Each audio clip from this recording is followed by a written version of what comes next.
Hello, and welcome to The Tripper Change, a weekly podcast hosted by Jackie Robinson and produced by Dana Bach, with some of the top thought leaders in the areas of voting rights, intergenerational conversation, news, and feature interviews with industry leaders. Our goal is to provide listeners with key takeaways and actionable advice for having a better understanding of the people we live with. We focus on several areas critical to getting along with others in a diverse world. By you listening to our Tripper Change podcast, we hope to create a better world for our children, grandchildren, and great-grandchildren, now and into the future. Let's start the show.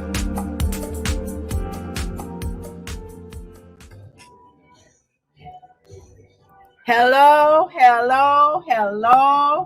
Yes, this is the Jackie Robinson Show live from Times Square here at the W Hotel in New York City. Here's my girl Dana, the producer and co-host, and our special guest this evening is Loretta Green-Williams. Oh, yes, we're so happy to have her.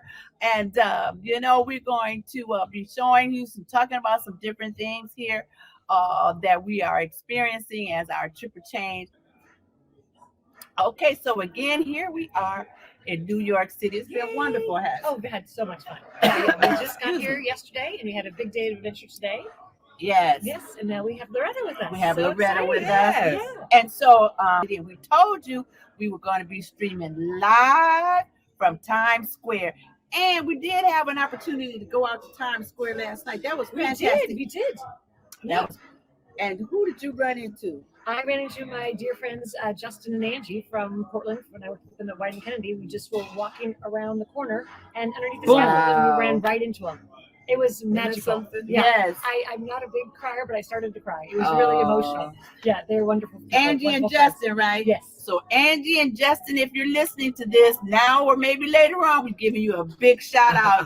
Yes. Dana was really moved and happy to see you, and so was I. I was happy to meet you all. I've known Loretta for a very, very long time. I met Loretta at Big Bethel AME Church. Shout out to Big Bethel AME Church. Big Bethel. All right, in Atlanta, Georgia. I think it's like 170 years old now. It's a pretty old church. Yeah. So shout out to Big Bethel. But I met Loretta at Big Bethel. Loretta was a choir member. Okay, and I'll tell the story, Loretta. Okay, so they had this one song. Mr. Brown, if you're listening, okay, they had this one song called Look Back and See How Far We Have Come. And they would march down the aisle singing that song. And they get to that part where they say, look back. And I joined the choir to sing with Loretta just so that I could look back, walk and sing that song, okay? I didn't stay in the choir long, okay? Because Vernon you couldn't stay if you couldn't sing. Yeah.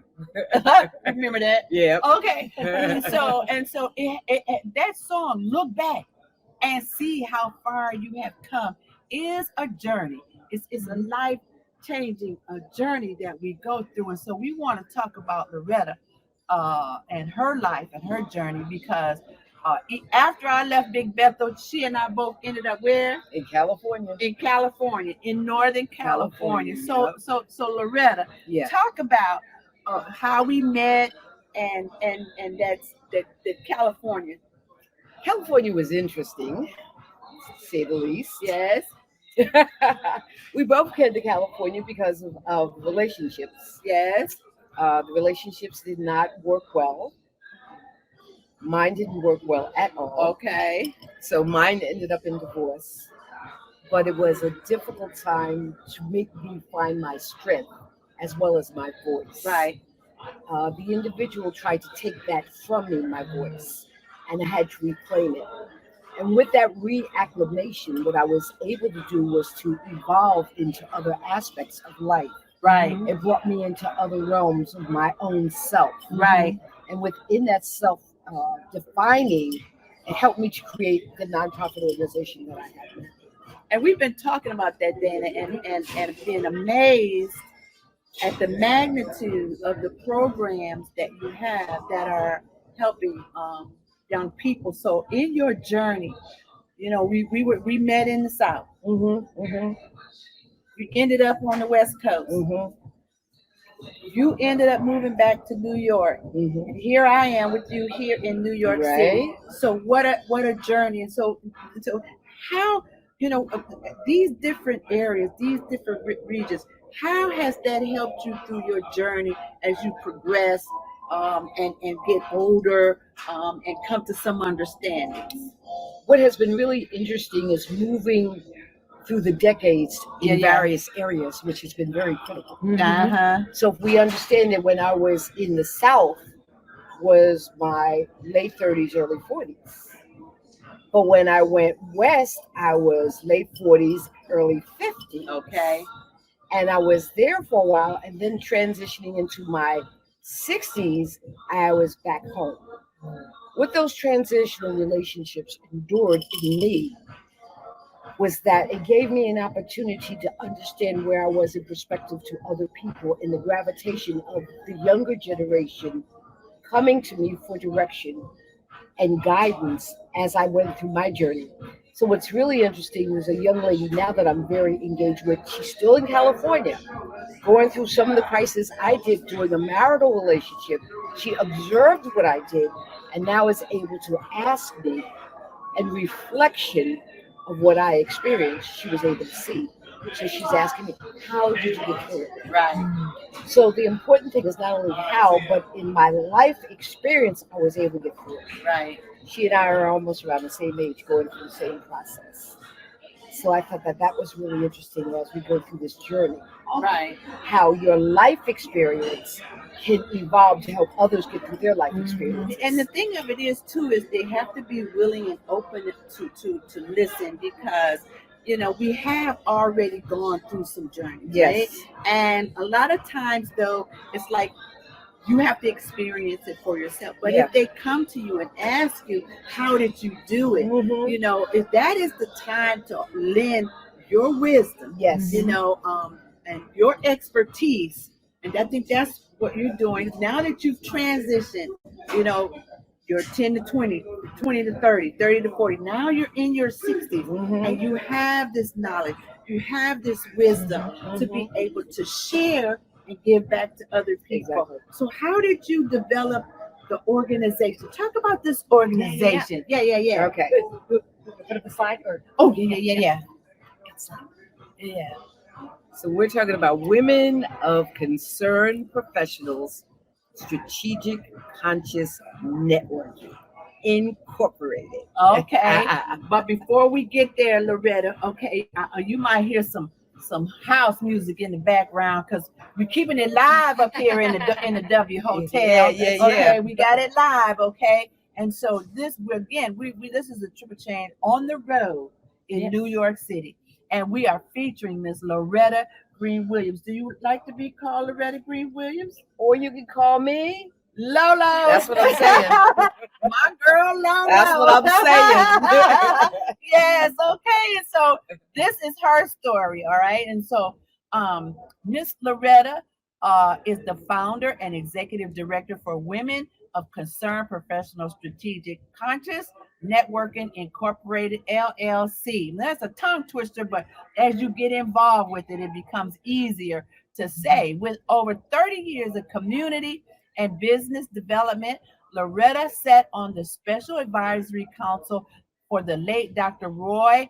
A. Hassick. Did I say that right? Yes, Hassick ma'am. Sr., founder and president of the Caribbean American Chamber of Commerce Incorporated, or CACCI. Inspired by Dr. Hassick, the author and executive produced the documentary Carib Me. Did I say that right? Carib Me. Okay. New Yorkers of the Caribbean diaspora, with her daughter, filmmaker Dana Bach, who was editor and director.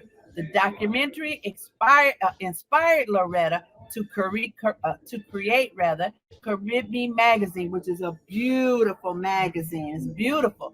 Okay. And where am I? Diaspora with her daughter, right? And the magazine, a cultural conscious lifestyle digital magazine. So you can get it online, all right? Loretta's creative alliance building exists through organizations that she has established, which are the University of San Francisco's Sister Connection and the Caribbean Diaspora Professional and Business Association. She is in the process of authoring her third book. Don't get it twisted.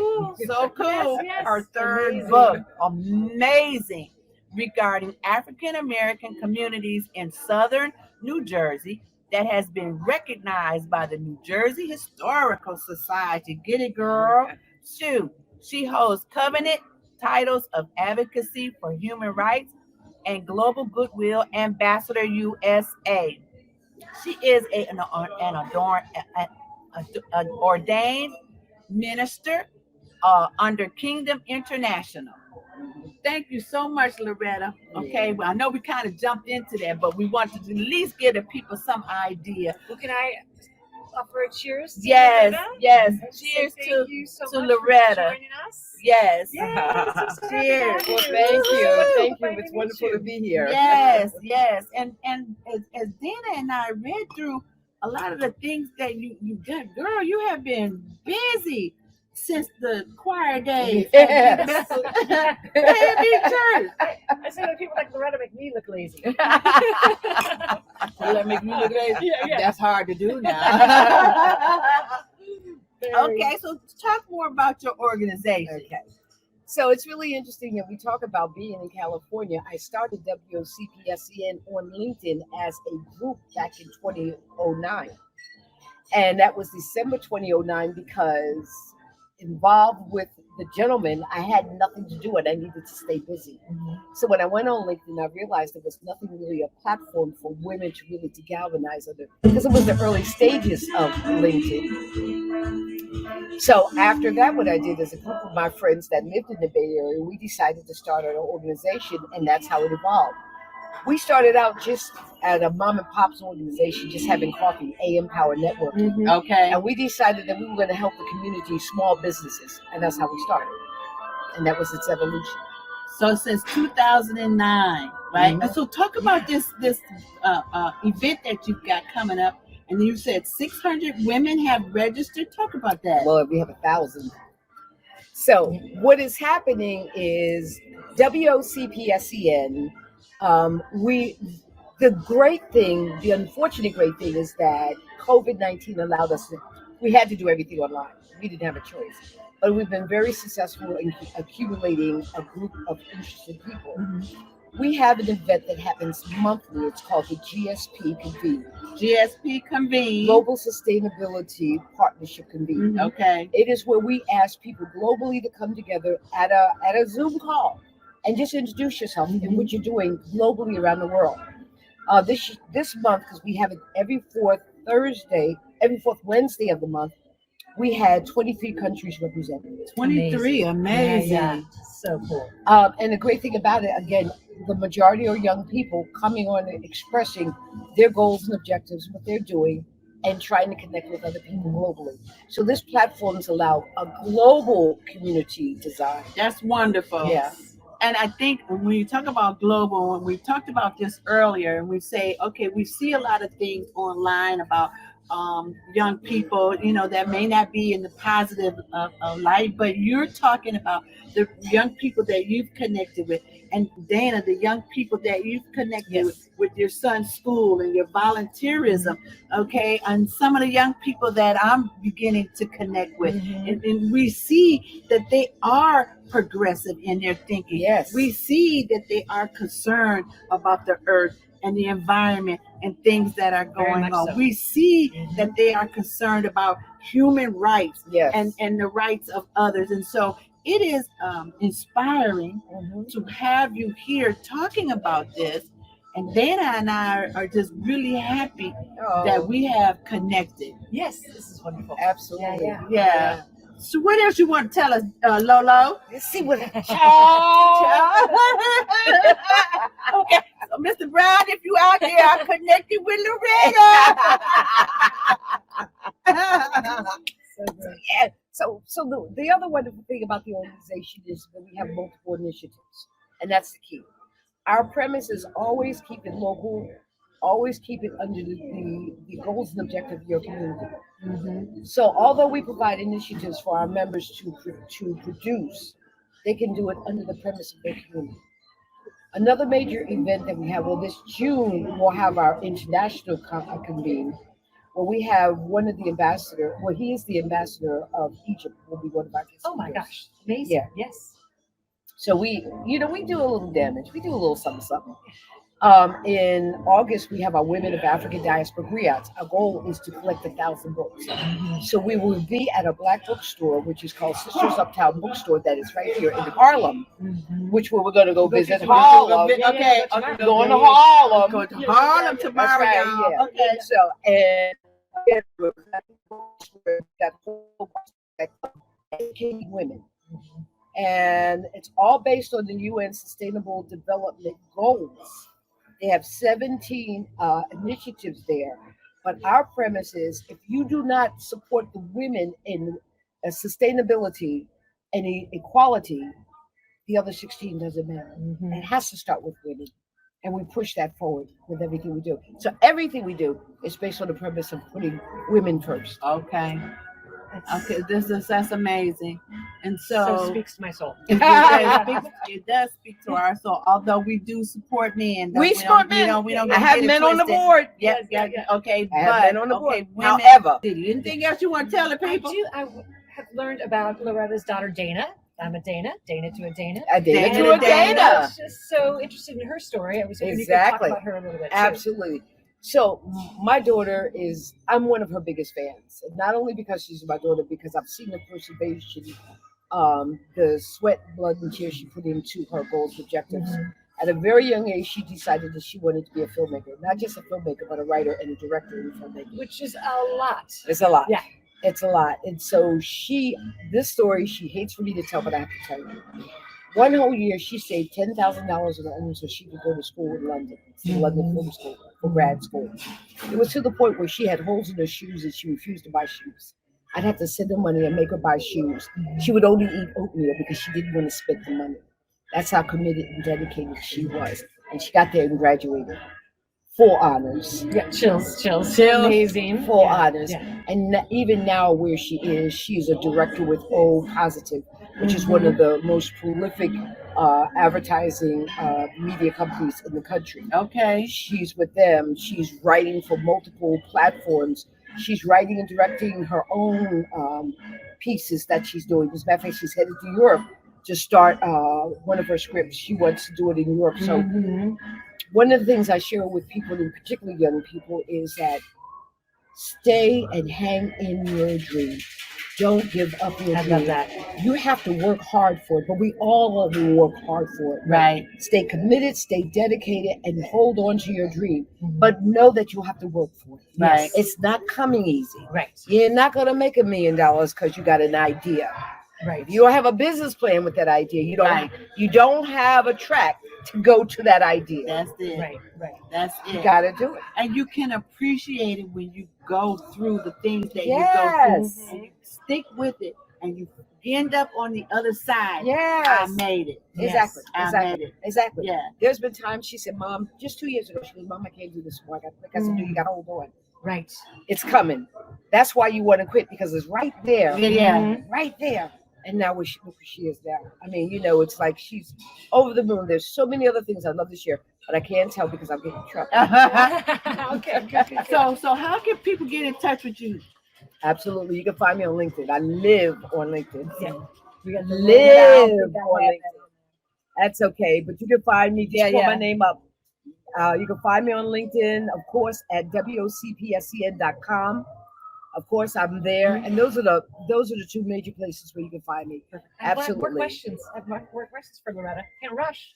I can't rush. Oh, her. well, Just go check right in. ahead. Yeah. So another We got time. We got personality. time. Exactly.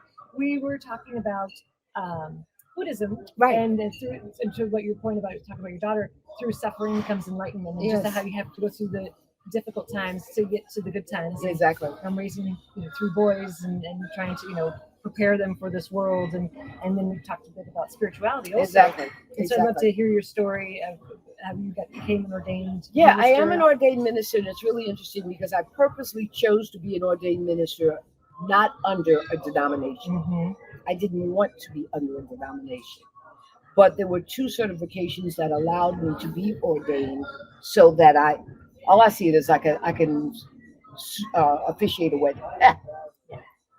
I can marry you, I can bury you. I'm good. Yeah, I can do that. You can do I can that. sign the paper and you're good. Yeah. Either you're married dead or you're dead. Okay. You know?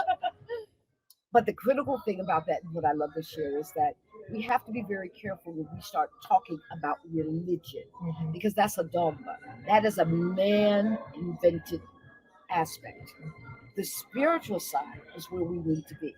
Yes. Because within the spiritual side, you'll understand that the 9 principles, even within Christianity, which is within the Bible, Galatians 5:22-25, the 9 principles of a human behavior. Mhm. The first thing in human behavior is Love. Love. Love. I love love. Love. Yes. So if I am love, if I'm patient, if I'm kind, Yes. Mhm. if that becomes part of my personality, Yes. you can't help but to love me because I can't help but to love you. That's the spiritual side.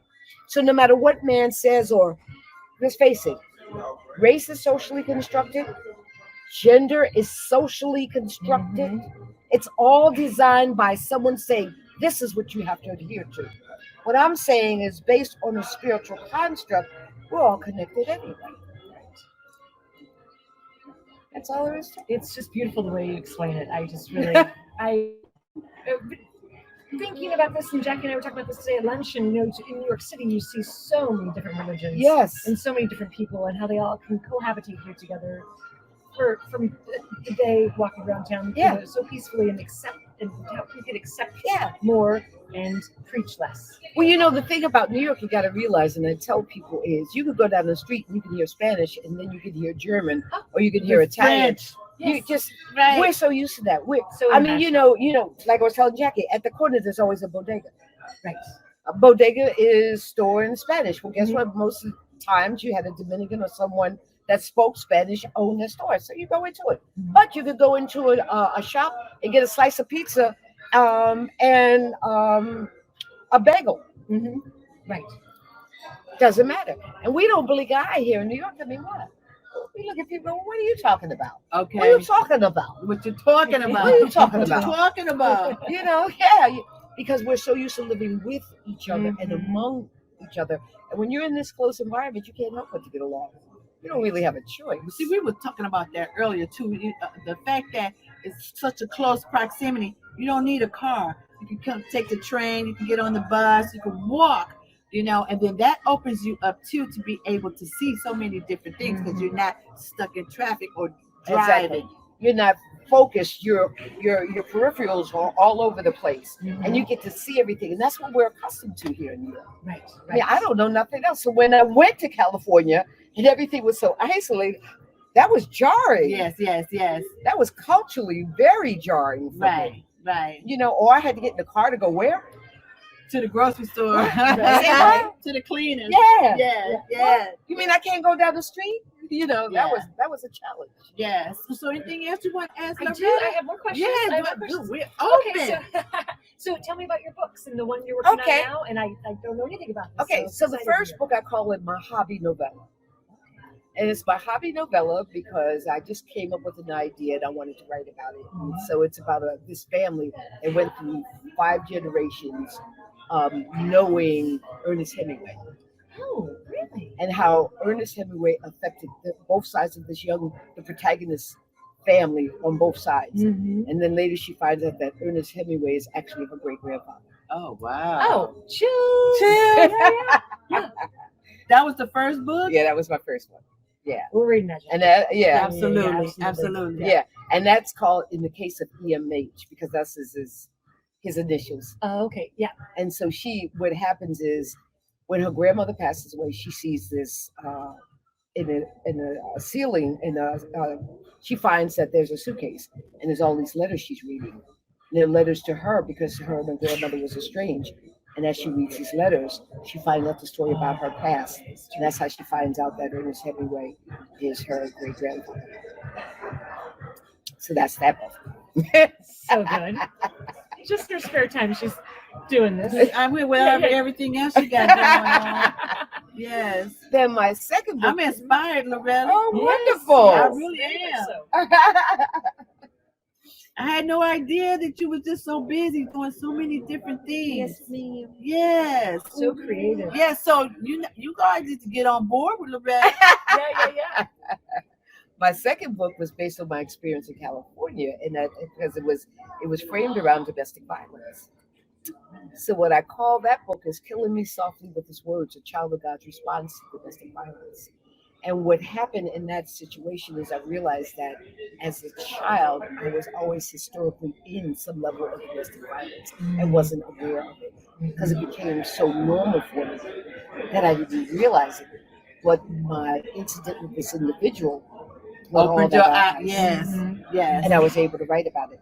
And one of the biggest challenges, and it helped me shift my ideologies and theologies around religion, is that religion was one of my spaces of subjugation. Okay. And once I realized that, I go, okay, well, I'm not going to deny God because of what man did. I just got to acknowledge what man did Right. and tell God, guess what? I saw it. Right. You saw it, but I didn't see it. But now I see it. And That's right. we're on the same page. Right. You know, this third book I'm writing is really interesting because it's based on South Jersey's Chipmunk Circuit. If you don't know what the Chipmunk Circuit is, tell them what the Chipmunk Circuit was. Chipmunk Circuit is during the time of segregation, blacks could only perform for blacks. Right. And there were just small little hole in the walls and small black Juke communities, juke joints Juke joints. that people could go to. Now, when I was in South Jersey growing up, what it was a little juke joint called Tippin' Inn. It was in Berlin, New Jersey, and B.B. King used to always come there. How cool is that? So when he would come, we had a crab shack. Mm-hmm. And so Daddy, on the weekends, that's how we made extra money because all the entertainers would come through to the crab shack because where were they headed? Atlantic City, and from Atlantic City, where? Harlem. Harlem. Coming to Harlem. Harlem. Harlem to the Apollo. Right. So there was that whole route. Wow, cool. Yeah. And so I'm writing about that in the aspect of a lot of people fail to realize that segregation was very critical in New Jersey and New York. And we always think about segregation in the South, but it was very prevalent here in the North. And so I'm going to talk about that, growing up in that era. Right. So Loretta, having that transition from the West Coast and coming back to New York City, it allowed you to shed whatever that pain was from the West Coast, Wiped it right off. and then opened you up to be your creative self. Yep. And so you've been doing that ever since. Yep. Yes, it did. It allowed me to open right up. And the wonderful thing about that is, again, being in a difficult situation and come out to the light, that difficult situation allowed me to write about it, to get it out. Because I didn't even know it was in there. But it allowed me to get it out. Right. So I'm going, okay, now I'm cool with it. I mean, I can look at that and I don't feel the pain. I'm aware of it. You set it free. Yeah. So I'm good. You know, and I'm hope he's watching so you can see how fabulous I am. I did. That is awesome. Isn't that That awesome? is awesome. And my last question, if I don't think of another one, is your magazine. And Right. that is so wonderful. Yes. Crib Me magazine. We started that magazine because once we did the documentary, we had so much more we wanted to say. Mm-hmm. And we realized there wasn't a platform for Caribbean Americans to create that discourse. There's multiple magazines in the Caribbean, but that still has nothing to do with us. Mm-hmm. So I said, okay, so I'll create a magazine. So the platform is basically around fashion and carnival. Yes. And that's what we address. Because let's face it, carnival, an average carnival there will spend almost $500 to participate in the carnival. Okay. Or over. Right. Yeah. That's nothing to sneeze at. Right. And the oldest carnival in the country, in the United States, is right there in Brooklyn. Really? Yeah. What's it called? West Indian Day Parade. It's every Labor Day weekend. It's the Fantastic. oldest. And it actually started in Harlem in the 1920s. And then from there, it moved over to Brooklyn. Oh, okay. And it's the oldest in the country. And you also mentioned that the next one coming up is in South Carolina. Yep. Yeah. And, April 29th, as a matter of well, tomorrow. oh yeah. It'll Okay. be South Carolina. There's over 150 carnivals throughout the Caribbean and the United States and Canada. That's amazing. And there's gonna be one in Atlanta. Yeah. coming up. Yeah. Yeah. Memorial weekend. Yeah, Memorial Day weekend. Yeah. Okay, so for my friends in Atlanta that I know are from the Caribbean islands, we want to participate in that activity, and so we will be shouting out for that. Loretta, I mean, oh my goodness, it's just been amazing, absolutely amazing, and So much love. so much Thank love, so much Thank you. love for sharing, and thank you for keeping me on point. Keeping me on point. I was like, check this out. I know.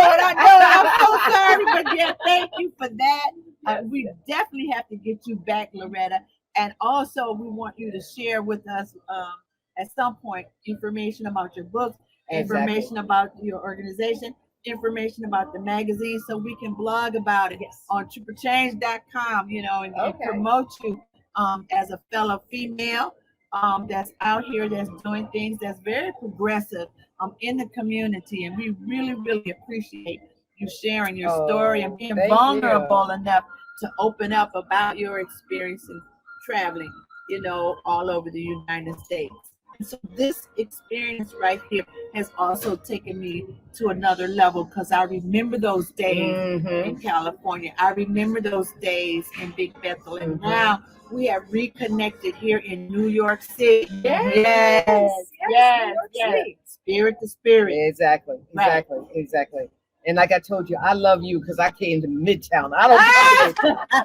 I'm sorry, girl. I do not come Midtown. She came all the way to Midtown. Okay. Only the tourists are down here. That's where it. we are. New Yorkers don't come down here. The regular natives don't come down here. Okay, but we appreciate you making us special. Right, Dana? Yes, special. Yes. So, We'll remember this. yeah, we will remember this. We will remember this has been a wonderful show. Okay, thank you so much. Cheers. Cheers. To Loretta. Thank you so very much. Yes, Cheers, guys. All right, you take care. Thank you so much. And cheers to Trip Change. And cheers to First Trip live Change. version. Cheers First to live. Triple Change. Yes, live in New York. New York City. What a way to kick off a live broadcast here in New York City.